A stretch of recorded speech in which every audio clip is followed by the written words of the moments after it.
The Hive World of Gathis 9 was a monument to the Imperium's endurance and its decay. Kilometers of towers clawed at the heavens, their peaks hidden behind a smog-choked sky, while the underhive festered beneath in endless darkness.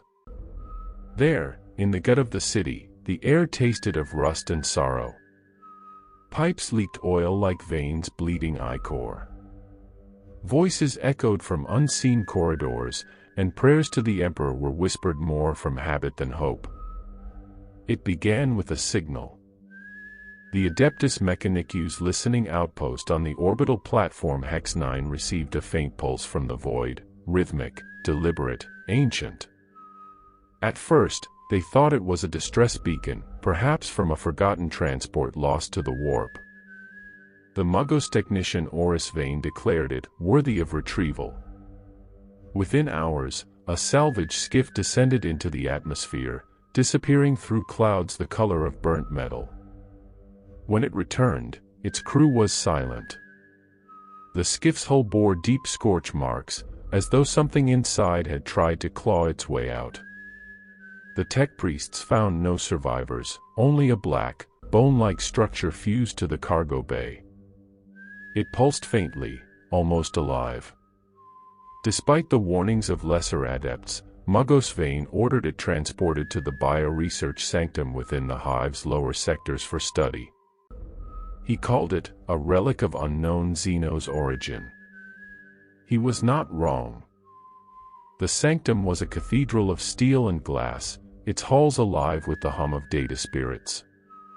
The object sat beneath containment fields, its surface slick and obsidian, warm to the touch.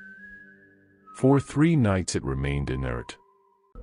Then, on the 4th, it began to open. A hiss filled the chamber, not mechanical, but organic, wet, serpentine. From within the black shell, a shape unfurled like a flower in the dark. A thing crawled out, pale, skeletal, its limbs twitching. It skittered across the floor, moving faster than any servitor could track. The alarm screamed. By the time the Skitarii guards entered, the chamber was empty. All they found were footprints in blood. Far below, in the underhive district of level 900, rumors spread like infection. Scavengers whispered of something moving through the vents. Livestock were found drained, their bodies opened with surgical precision. People began vanishing from the night shifts in the manufactorums. A sanitation worker named Larrick was the first to see it, or at least, the first to survive long enough to speak of it. He told the story trembling in the Medici ward. He had been clearing refuse near the coolant canals when he heard breathing, not human, deeper, hungrier. Then something dropped from the ceiling, landing in front of him with a sound like wet leather tearing. He saw teeth, so many teeth, and a tail that cut through the air with the precision of a blade. He ran until he couldn't feel his legs. No one believed him. They said he'd been breathing too many fumes. But the next night, an entire crew disappeared from the same sector.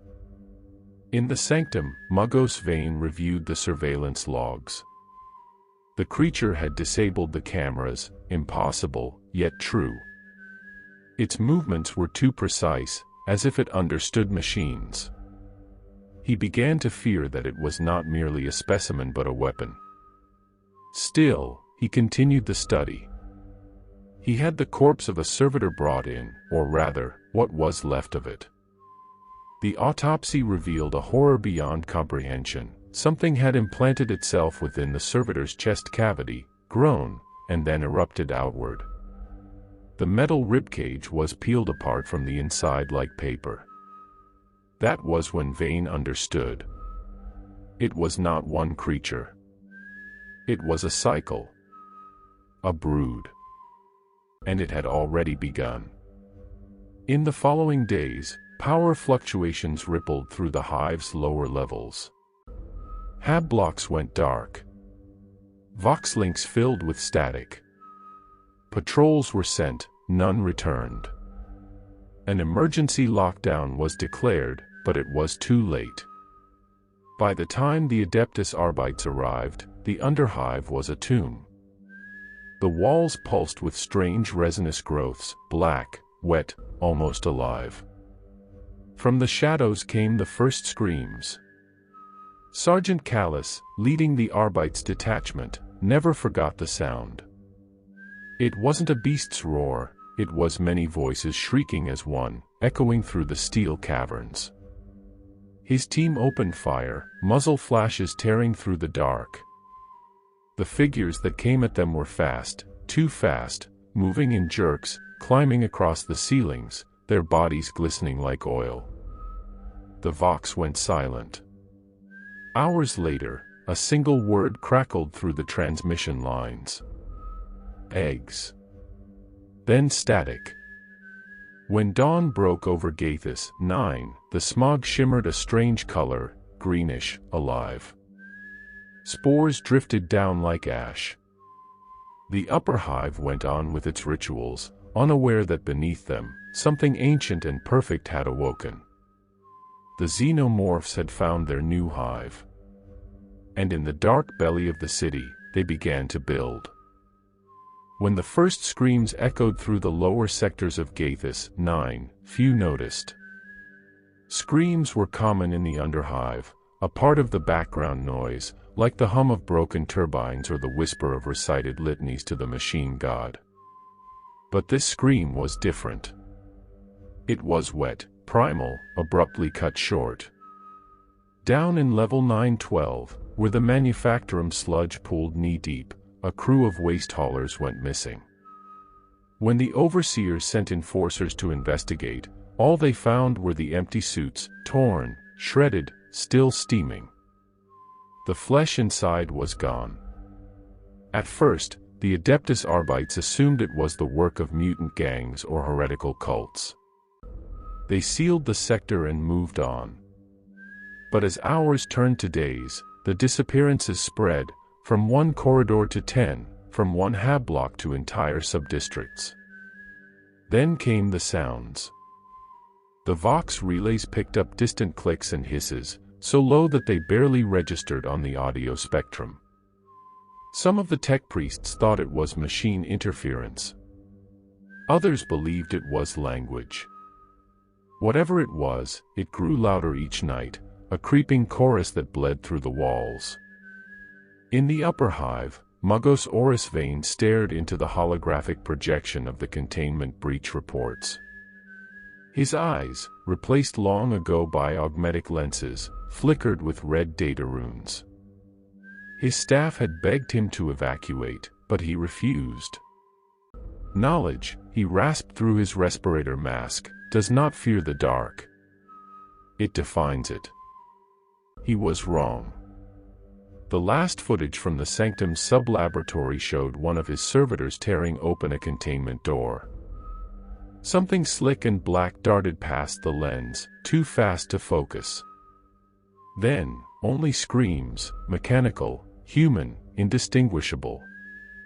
Moments later, the feed died. Vane sealed the upper levels and began purging the lower ones with holy promethium.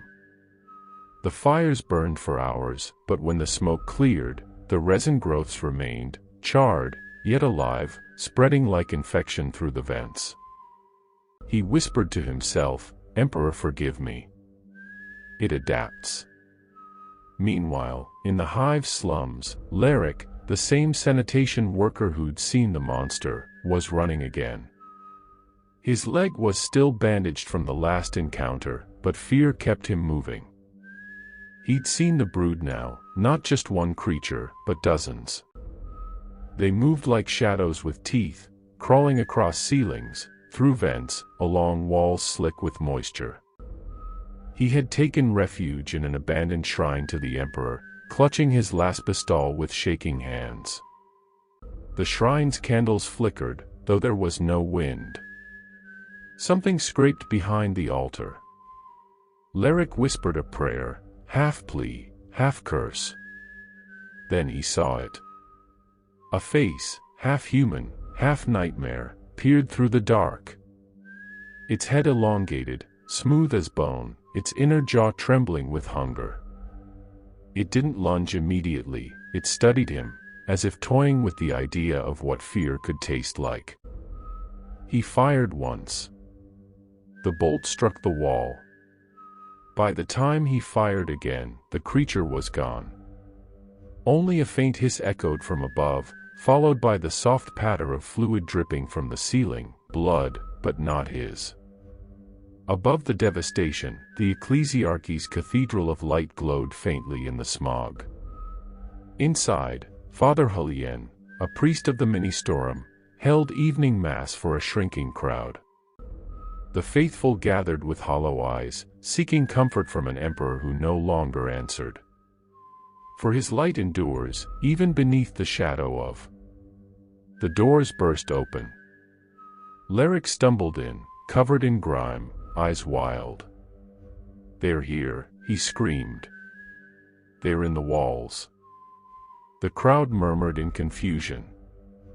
Father Julian descended the steps, trying to calm him. "My son, what?" Then came the sound, a distant thud, followed by another. Dust rained from the ceiling. The lights flickered. Something massive was moving in the tunnels below. Julian turned to the altar, his voice trembling. "Emperor, protect us." The floor split. A creature tore through the stone, its carapace black as void, dripping resin. It moved like liquid steel, tail slicing through air. The faithful screamed. Bolts of last fire cracked, but the thing was already upon them, slashing, biting, feeding. Leric ran again. Hours later, a Vox transmission reached the local Arbites command. Hive block Delta in full collapse. Unknown xenoforms. Multiple casualties. Requesting orbital purification. Then static. The upper hive began evacuations. Flyers filled the skies, carrying nobles and officers to safety while the lower districts drowned in fire. But even as they fled, reports spread that some of the xenomorphs had breached the elevator spires. The infestation was climbing. A single thought infected every survivor's mind: they were evolving upward. By the end of the cycle, the once bustling hive city of Gaethus 9 looked like a corpse.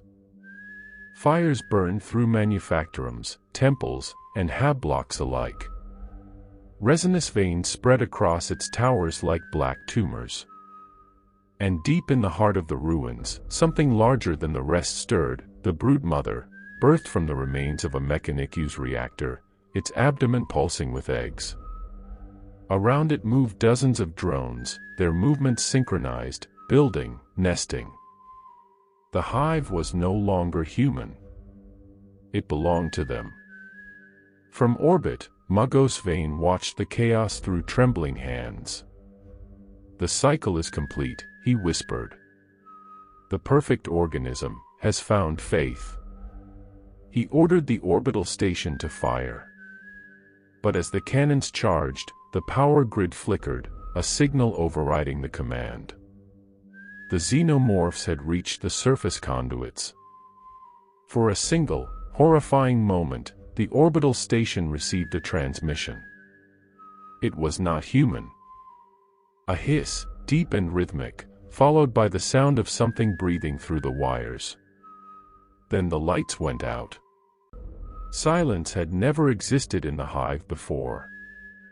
Gaethus 9 had always breathed, a constant rhythm of machinery, shouting, prayers, and the pulse of industry. But now, silence ruled everything. And beneath that silence, there was something else. A faint clicking. A whisper of movement through metal veins. The sound of teeth echoing in the dark.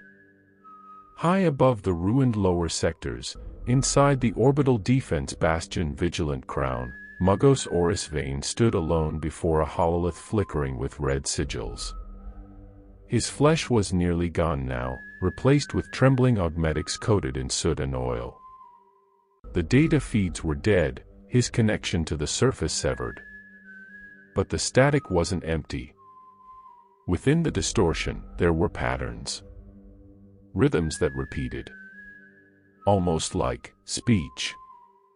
Vane began recording it, replaying it over and over, trying to extract its logic. And then, for the first time, the static changed. KRRRHSSS, brood, hive, expand. He froze. His lungs, half machine, half decayed, wheezed as he muttered, "Emperor preserve us," their learning vox mimicry. On the surface, the fires of the lower hive had died out. The air was thick with ash and acid smoke. Father Julian stumbled through the ruins of his cathedral, clutching a torch made from a shattered candle pole.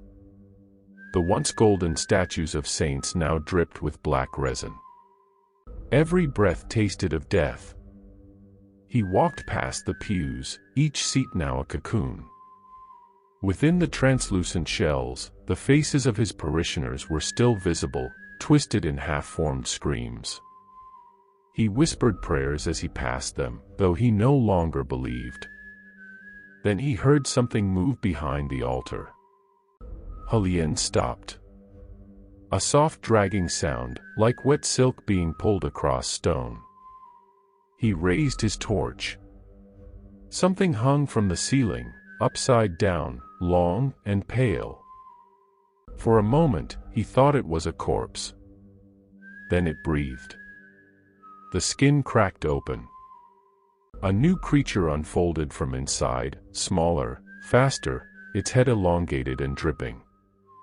The torchlight reflected in its eyeless skull as it dropped soundlessly to the ground. Julian raised his rosarius. By the Emperor's light. The creature tilted its head. Then it hissed, the same words he had just spoken, distorted but clear. Emperor's light. The priest's faith broke before his body did. Elsewhere, in the abandoned manufactorum sector, Leric had found survivors, a handful of them, scavengers and soldiers, hiding in the tunnels beneath a collapsed elevator spire.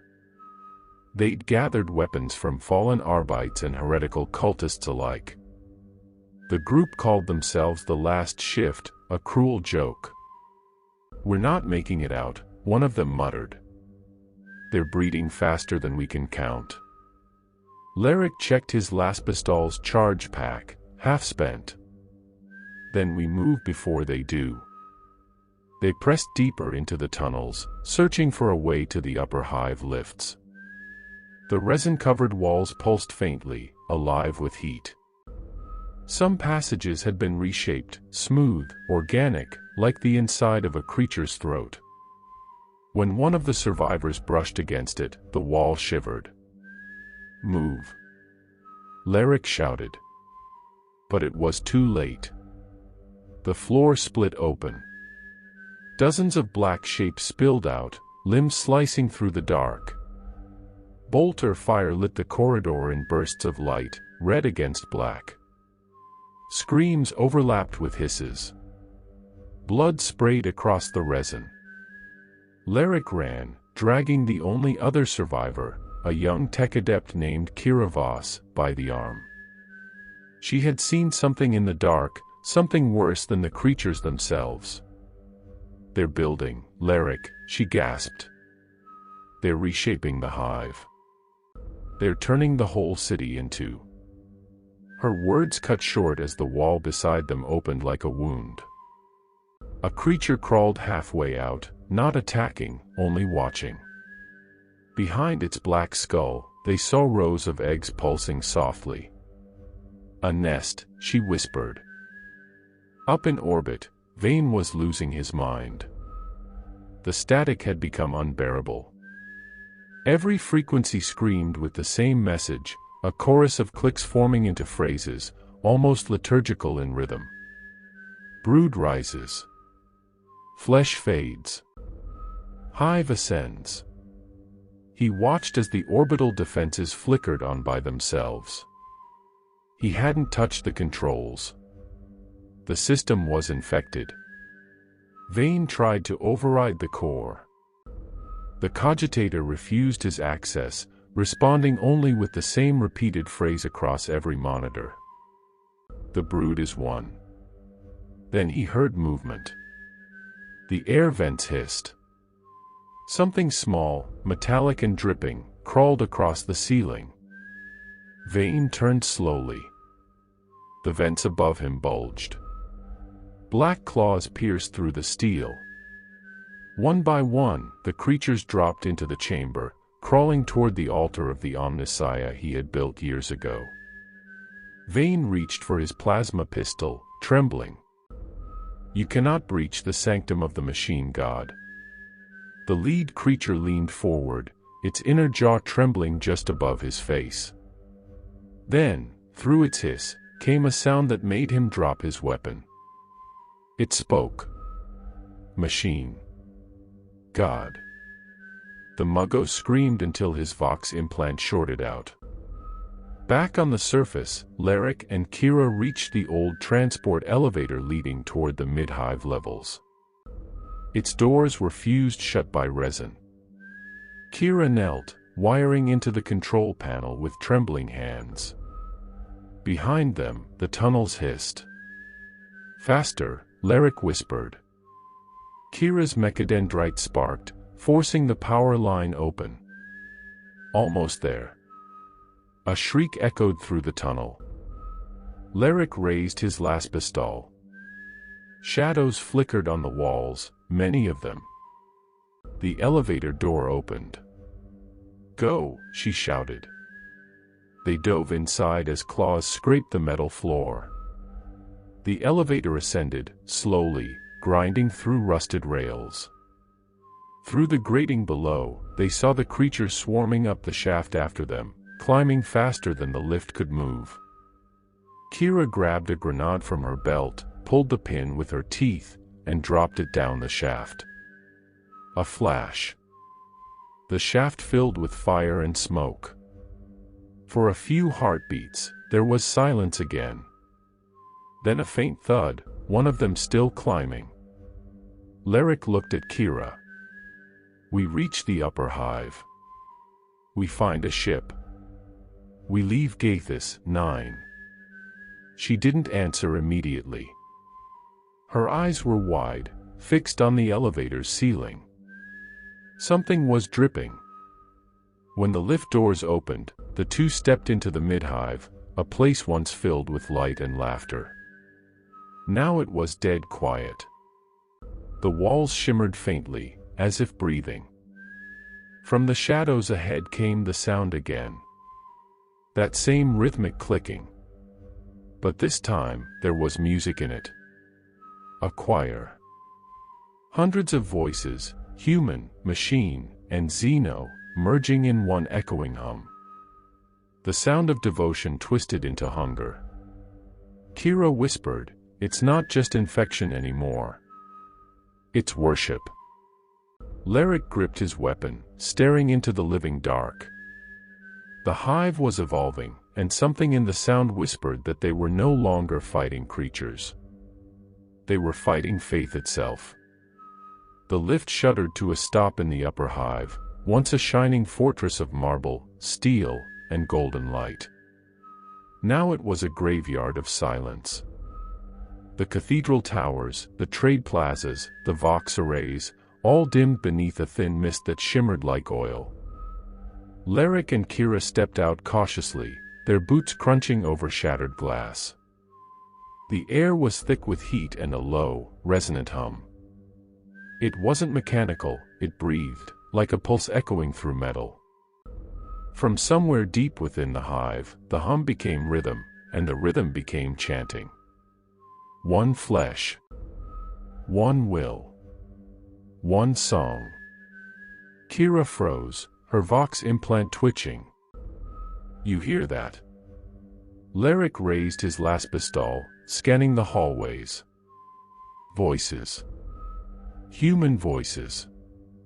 They followed the sound down a broken causeway that led toward what had once been the Cathedral of the Emperor Ascendant. Now, the walls were coated in a layer of dark resin, not fully alien, not fully human. Faces pressed outward from it, frozen in silent hymns.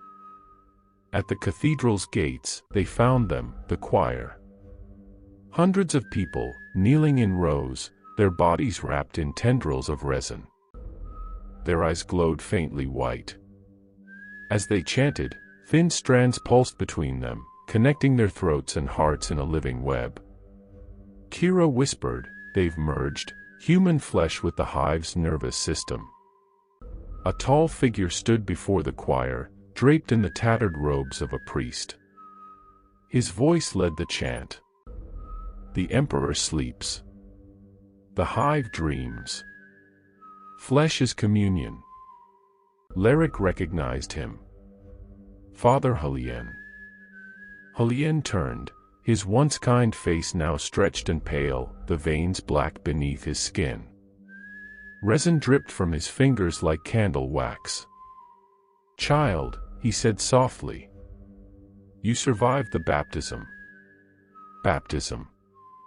Leric spat. "You call this worship?" Helien smiled, a slow, hollow smile. "The Hive gave us harmony. No more fear. No more war.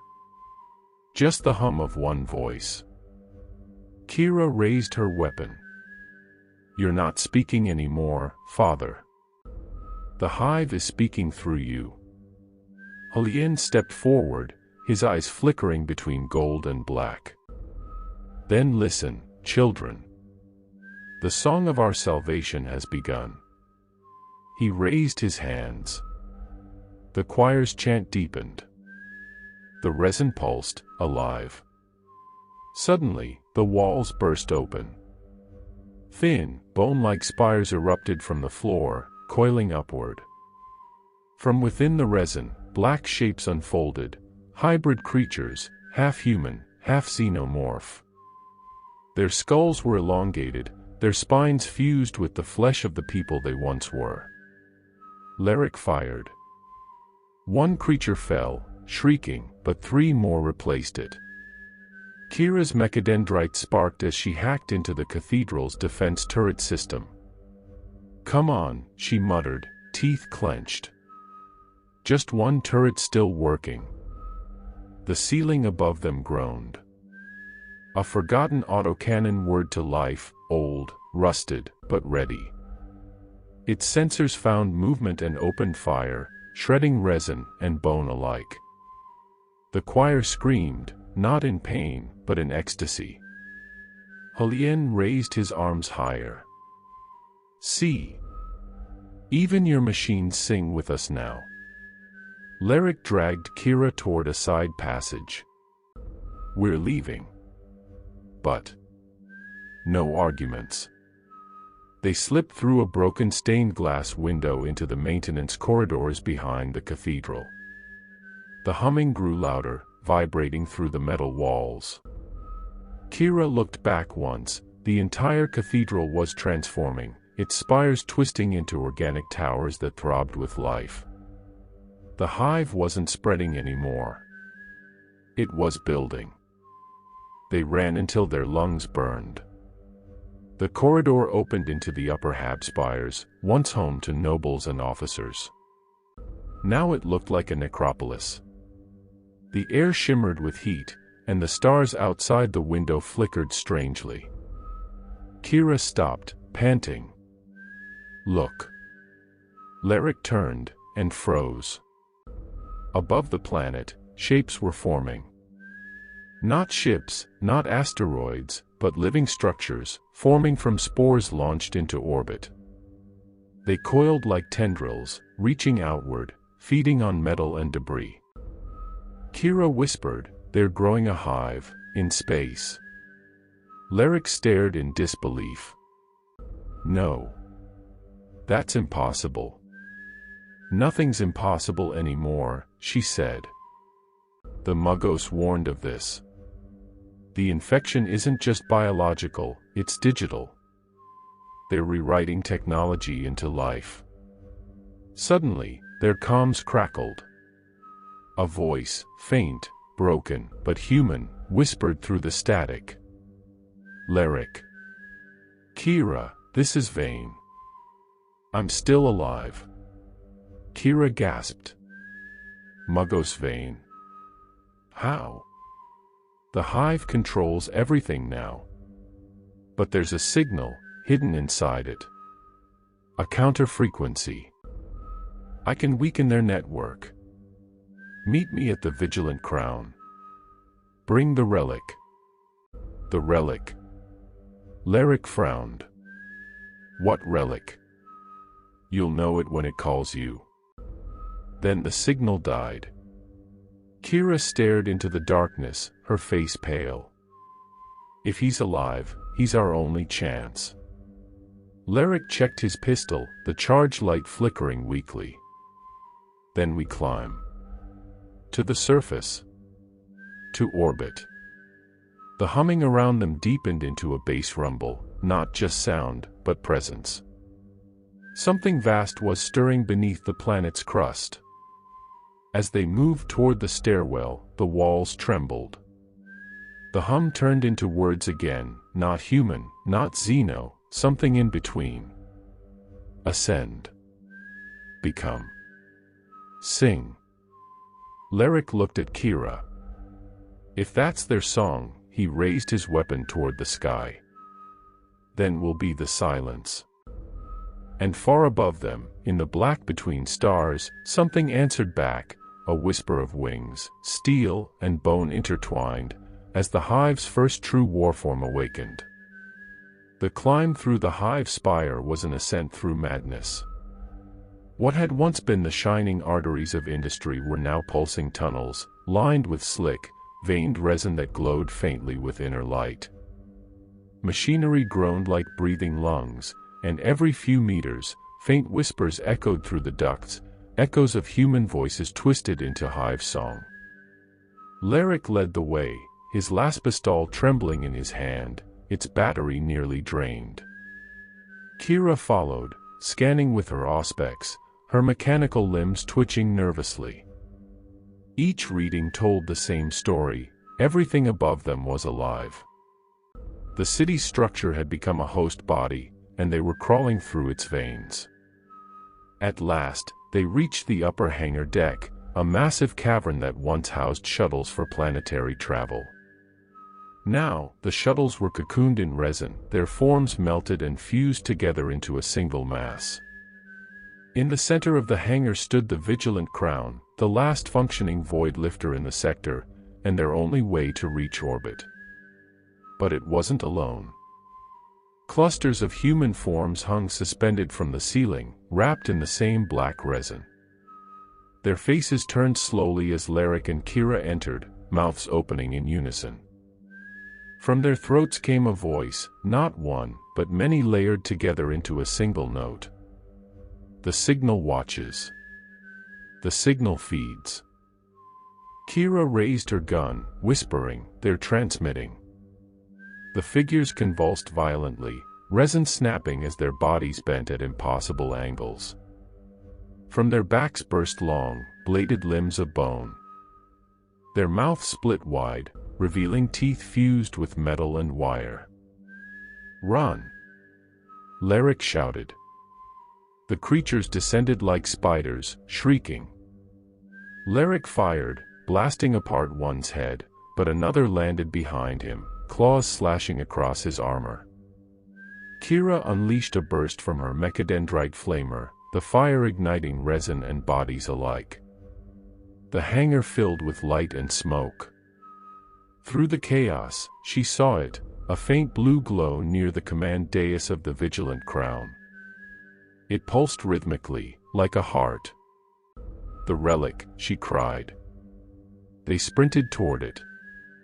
The creatures screamed behind them, melting in the fire, still crawling even as their flesh burned away.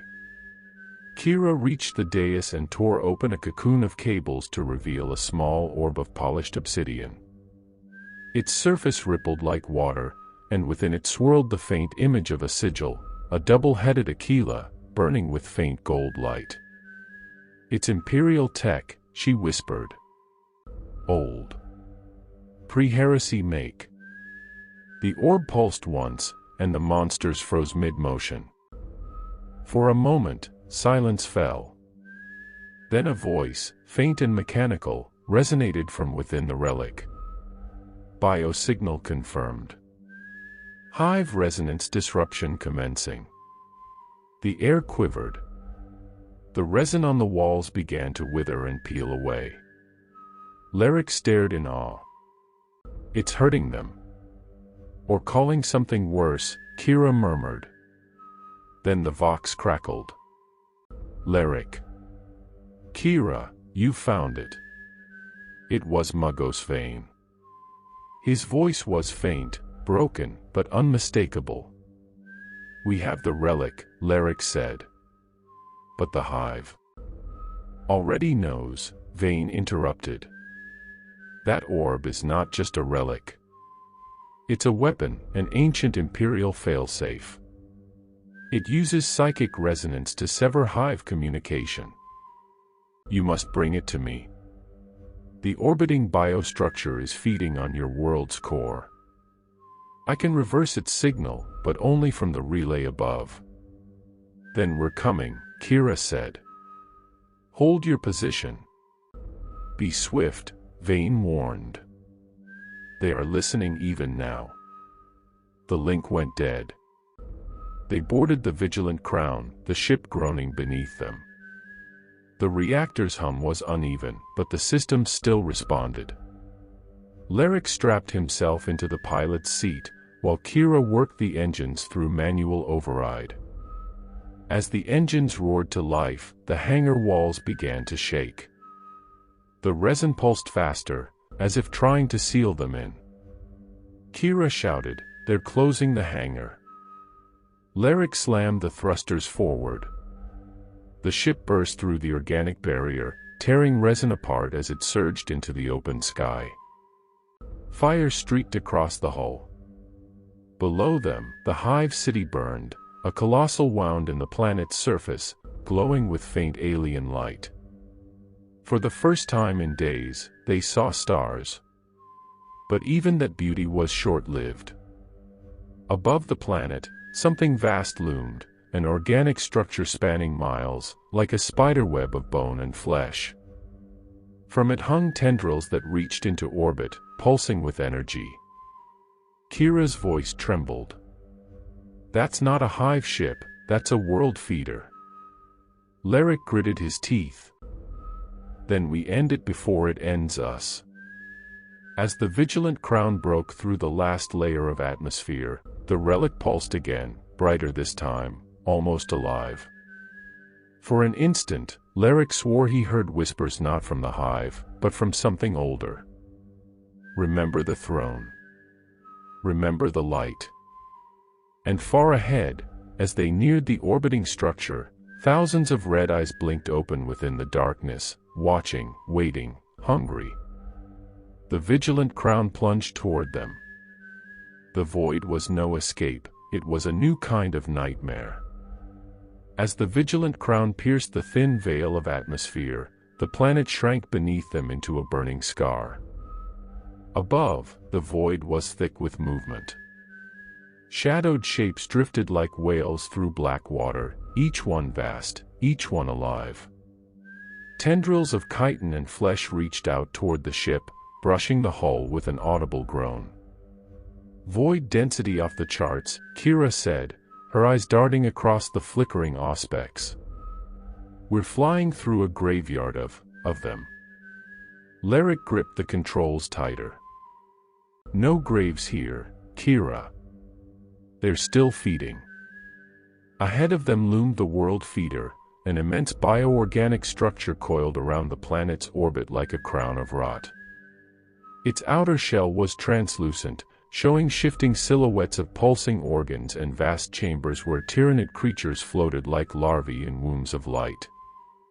Every few seconds, the entire thing throbbed, the heartbeat of a god that should never have existed.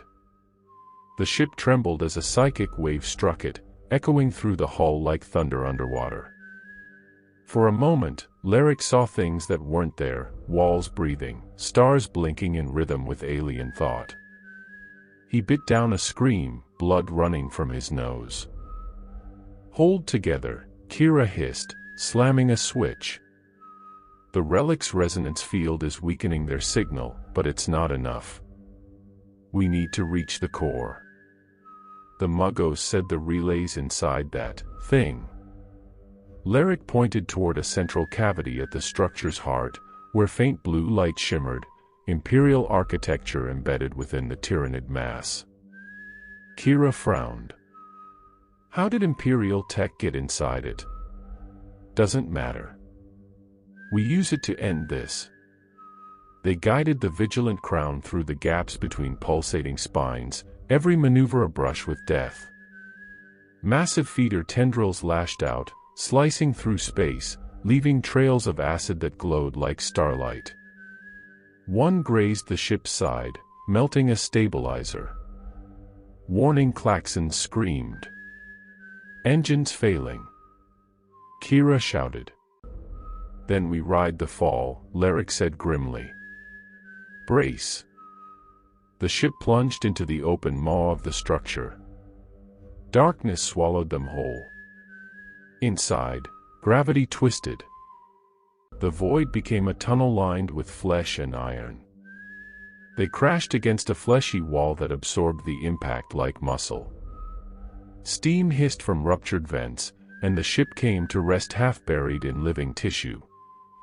They staggered out into a vast cathedral of bone. Around them, imperial columns and aquilas were half consumed, their marble veined with organic growths. Human statues stood alongside Tyranid cysts, as though the hive had imitated imperial art, reshaping it into blasphemous reflections. "Throne," Kira whispered. "It's feeding on faith." Lerick's boots squelched through a carpet of decayed robes, the remains of priests. Their faces were serene, frozen mid-prayer. A voice echoed from deeper within. "Not human. Not Tyranid. Something between. Why resist the merging?"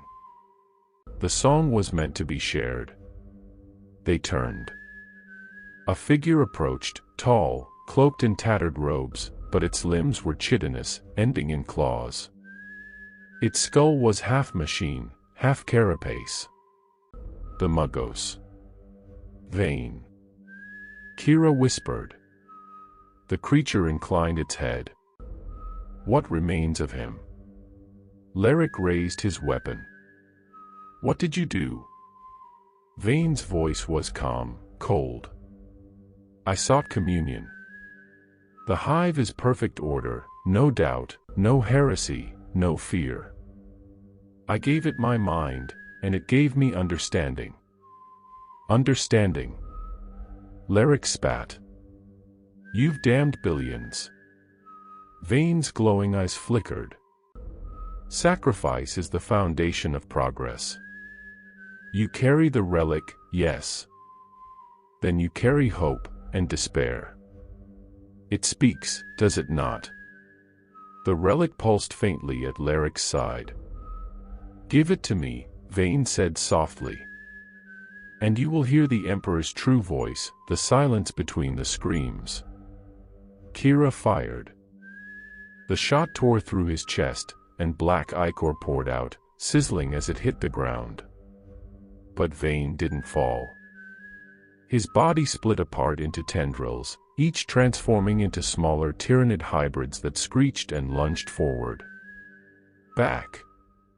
Lerick shouted. They retreated toward the core chamber. The relic burned in his hand, vibrating violently.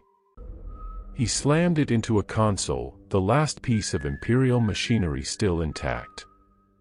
Light exploded outward. The hybrids screamed, their flesh peeling away as psychic waves erupted from the orb. The hive walls shuddered, splitting open to reveal the black void beyond. Kira shielded her eyes. "What did you do?" Lyric stared at the relic. I think I just answered the hive's call. And from the open rift ahead, something massive stirred, drawn by the signal they had awakened. The world feeder roared. The world feeder pulsed around them like a heart in mid-beat. The relic's energy had ruptured the hive's rhythm, sending psychic tremors through every vein and wall of the living fortress. Kira clutched her head as the air grew thick with whispers, not words, but sensations. Hunger. Rage. Worship. Lyric stumbled forward through a corridor of fused bone and metal, each step crunching over brittle remains. He could feel it now, the mind beyond the swarm. The Devourer. The god thing that ruled all Tyranids, staring at them through the cracks in reality. We can't stay, Kira gasped. The relic's drawing them. That's the point, Lyric said, his voice low. If it calls them, we can lead them to burn themselves out. He barely finished the sentence when the floor convulsed. The walls split open, birthing shapes from dripping sacks, hybrid beasts, part men, part alien, all screaming in perfect unison. They flooded toward the pair like a tide of teeth. Lyric fired until his weapon overheated, each shot lighting up the chamber in flashes of red. Kira swung a sparking blade, cutting through limbs that still twitched after they fell. But for every creature that died, 3 more crawled out from the walls. We're not winning, she shouted. We're not supposed to, Lyric replied grimly. We just have to reach the core. They stumbled into a chamber unlike the rest. It glowed with eerie calm, the floor patterned in imperial sigils long since corroded. At its center stood a monolithic pillar of bone, grown around what was once an ecclesiarchy altar.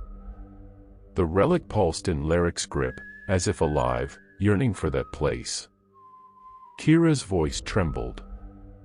That's where it started. Then that's where it ends. He planted the relic into the altar. The ground buckled. A low hum filled the air, a psychic scream inverted into silence. Around them, Tyranids froze, their limbs twitching mid-motion. For a moment, the swarm listened.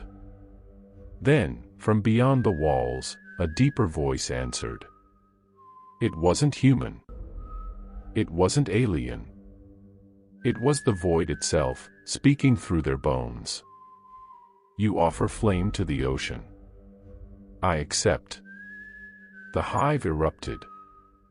Veins split, spraying acid. Bone towers cracked and fell. The relic shone white-hot, flooding the chamber in searing light. Kira reached for Lyric, but he didn't move. The light had consumed him, and for an instant, she saw his face peaceful, resolute. Run, he shouted, before the world vanished in the roar of collapsing flesh and the howl of the Devourer's choir. Outside, the world feeder began to fall apart, a dying god bleeding into the stars. When Kira awoke, silence had weight. No screaming, no hissing of acid, no hum of the hive's living veins, just a vast emptiness. She lay on a ridge of hardened resin that had once been the inner wall of the hive, now crystallized into black glass. The relic's explosion had burned everything, flesh, metal, even thought, into stillness. Her head throbbed. For a moment, she thought she was blind. Then, slowly, shapes emerged, the broken ribs of the hive spire piercing a blood-red sky, and beyond them, a black sun throbbing like an open wound. Lyric, she whispered. No answer. Only the echo of her voice fading into the void. She stumbled to her feet, clutching her side where armor had fused into flesh. Every step was agony. Yet something deeper pushed her forward, a pulse, faint but insistent, calling her toward the spire's peak. The air shimmered around her.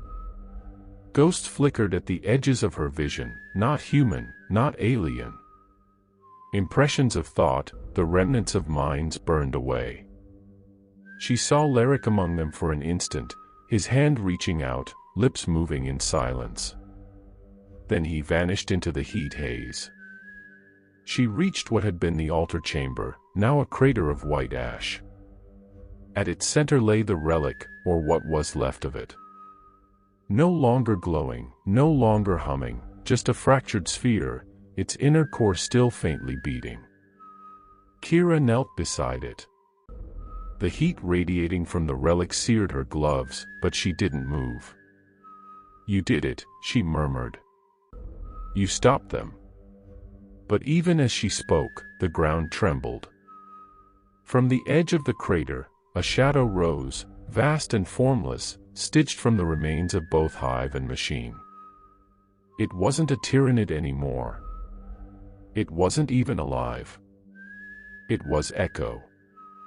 The collective memory of everything the relic had consumed, shaped into something that refused to die.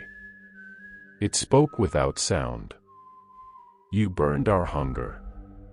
But who will burn yours?" Kira stumbled back. The shadow took Leric's shape, his armor half melted, his eyes black pools. "You carry the relic's pulse," the thing whispered. "Its rhythm beats in you now." She looked down. The faint heartbeat she'd followed, it wasn't the relic's. It was her own. It pulsed in sync with the broken core, faint but steady. "No," she said, backing away. "I'm not." But the air around her shimmered again, this time with voices, thousands, whispering her name. The Devourer's choir had not died. It had merely changed hosts. Her hand trembled as she raised her weapon. "If this is what's left of you," she whispered to the shadow, "then I'll end it." The figure smiled, not cruelly, but knowingly. "End it? You already began it." With a scream, Kira fired. The blast tore through the crater, splitting the relic's remnants in two. Light erupted again, swallowing the sky. When the brilliance faded, the shadow was gone, and so was the relic. Only Kira remained, kneeling amid glass and dust, her heartbeat now the only sound.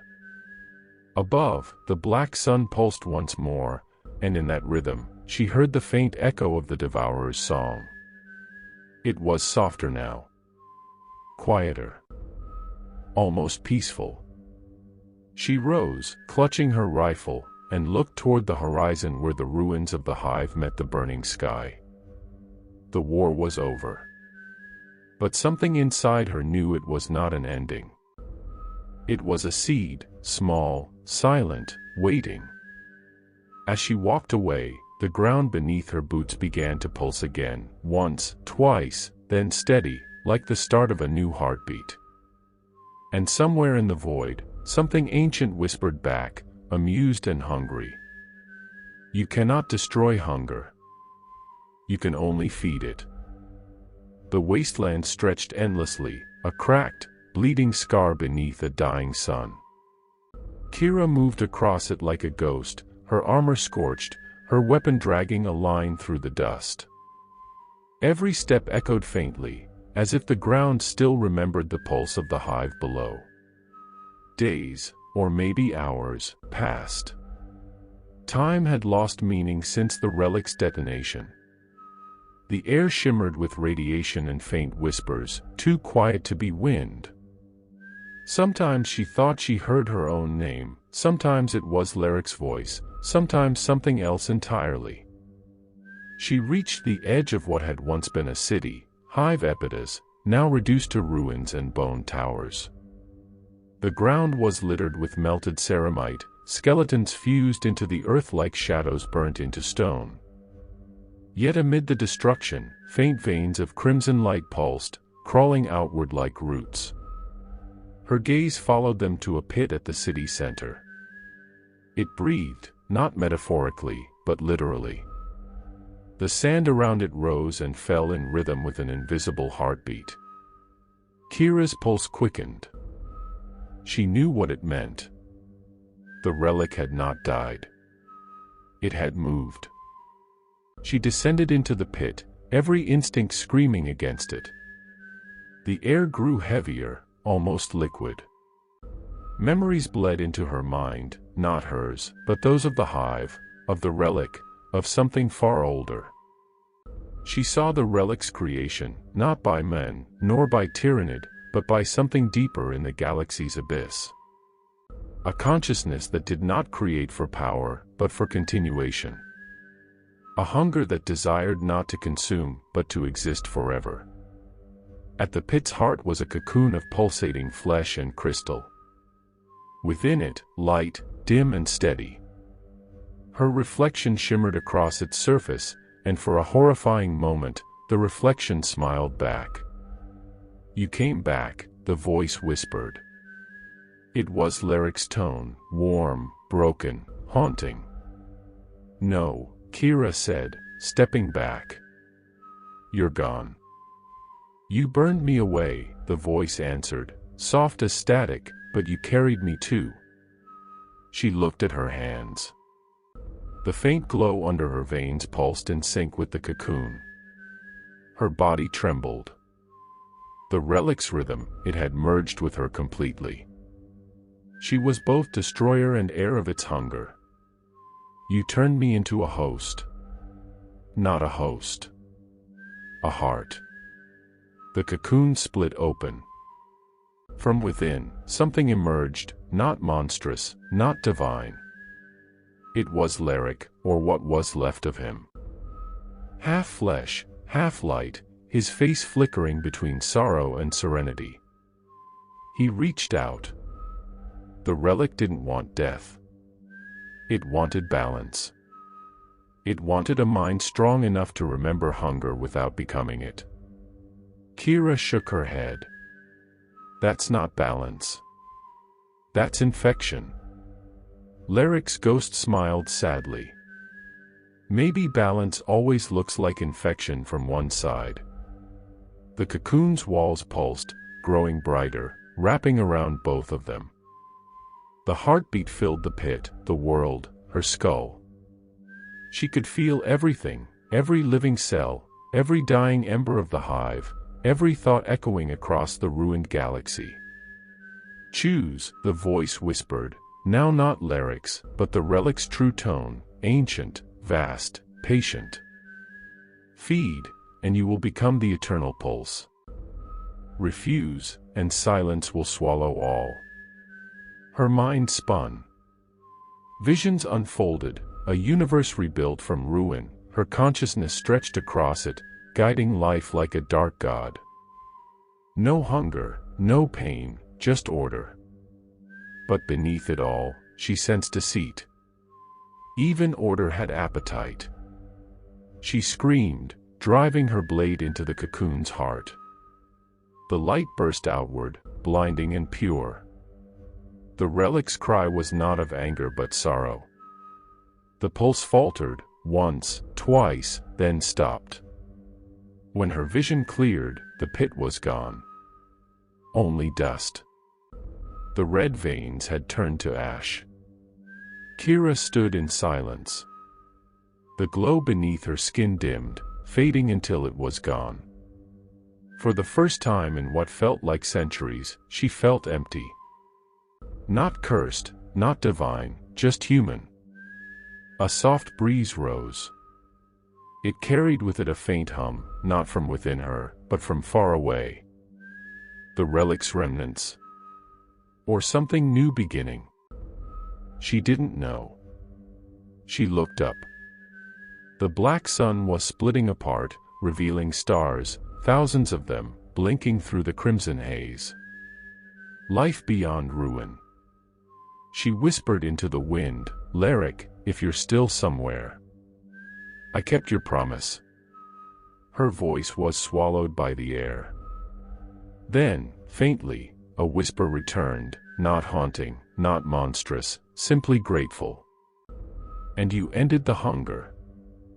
Kira turned toward the horizon, where the remains of Warhammer's fortress stood, jagged but defiant. She began walking toward it.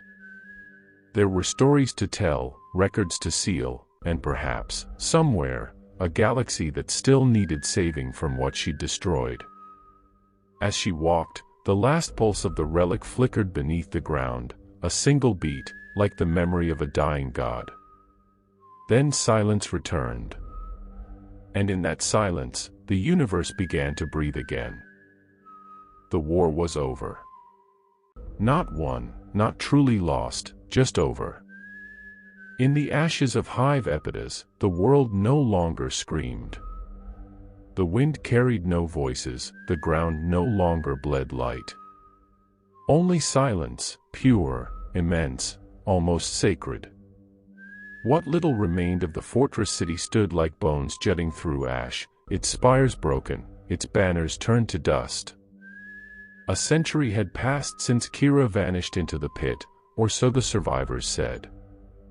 In truth, time had become strange around the site of the relic's destruction. Machines malfunctioned near it. Chronometers froze. The sky above it never fully darkened, nor fully dawned. And yet, from the heart of that scarred land, life returned.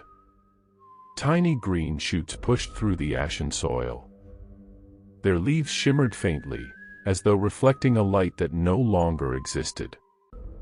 Scientists called it radiation adaptation. Priests called it divine renewal. The people, what few remained, called it Kira's gift. In the rebuilt cathedral at the edge of the wasteland, a child knelt before a cracked altar. His voice trembled as he whispered the prayer passed down through generations. To remember the hunger, but not become it. Behind him, old men lit candles before a mural, a woman standing against a storm of light, sword raised, eyes burning with sorrow. Below her, the faint engraving read. She ended the pulse, but not the heart. The Imperium's archivists had long tried to erase the event. No official records mentioned the relic, nor the hive, nor the monstrous union of man and alien. It was classified as Cataclysmic Warp Anomaly 739b. But soldiers spoke of it in whispers, the story of the green wound. And far above, in the void, something stirred. A lone cruiser drifted through the ruins of the sector, the Faith of Iron, a vessel once belonging to the Ordo Malleus. Its engines were cold, its crew long gone. Yet within its command sanctum, a faint rhythm echoed from the ship's dormant core, a heartbeat, mechanical and organic at once. The cogitator lights flickered. Words formed on the cracked display, ancient binary shifting into a single phrase. The pulse endures. In the void's reflection, where starlight met the ship's black hull, an image flickered, a woman's shadow, tall, armored, her eyes faintly glowing green. She stood facing the stars, silent, timeless. It was Kira. Or what was left of her. The relic had not consumed her, nor had she destroyed it entirely. She had become its echo, a guardian bound between death and eternity. The universe had demanded balance, and balance had found its vessel. From her vantage beyond the living realm, she could see the scars her world had left, planets trembling under new empires, stars dying faster than they were born, humanity still devouring itself under the same banners of faith and conquest. The hunger had not ended, it had only changed form. Yet in the smallest corners, the farms rebuilt atop ash, the children who recited her name like a legend, she sensed something different. Not purity. Not redemption. Just awareness. The first step toward peace. Her voice, unseen and unfelt, whispered across the warp winds, soft as starlight, distant as memory. If they remember, they won't repeat us. The cosmos answered in silence. And then, faintly, the stars pulsed. one beat. 2. A rhythm too deliberate to be random. It moved through the void like a ripple, reaching worlds yet unborn, kindling sparks in sleeping suns. The relic's echo. The universe's memory. Back on the surface, the boy in the cathedral looked up from his prayer. For a brief instant, the candles flickered green, soft and warm, not eerie. The mural seemed to move, the woman's painted eyes glinting with something like peace. He smiled, though he didn't know why. The high priest stepped beside him and placed a weathered hand on his shoulder. "She watches," he said. "From where light and shadow meet." The boy nodded. "Will she ever come back?" The priest's gaze lifted toward the window, where the sky shimmered in faint emerald veins. Perhaps she never left. Beyond the atmosphere, where no wind stirred and no prayer reached, Kira watched. Her armor was cracked, her face calm, her eyes twin embers in the infinite dark. She reached out, and though her hand met nothing, the void itself seemed to respond, humming softly in acknowledgement. For the first time in eternity, she smiled. Not in triumph, not in sorrow, but in quiet acceptance. Because she finally understood. Ending the hunger didn't mean ending existence. It meant teaching it to pause. And so, among the endless stars, the guardian of the green wound remained, neither saint nor monster, but memory itself. A whisper that told every new dawn, every trembling world. Beware the silence that follows hunger. For in it, life decides what it will become. The wind carried the echo down to the reborn city, through the leaves of glowing trees, through the hearts of children born long after her name had faded. And somewhere, beneath the soil, the relic slept, its pulse faint, steady, waiting. Because even silence has a heartbeat. And the universe still remembered her name,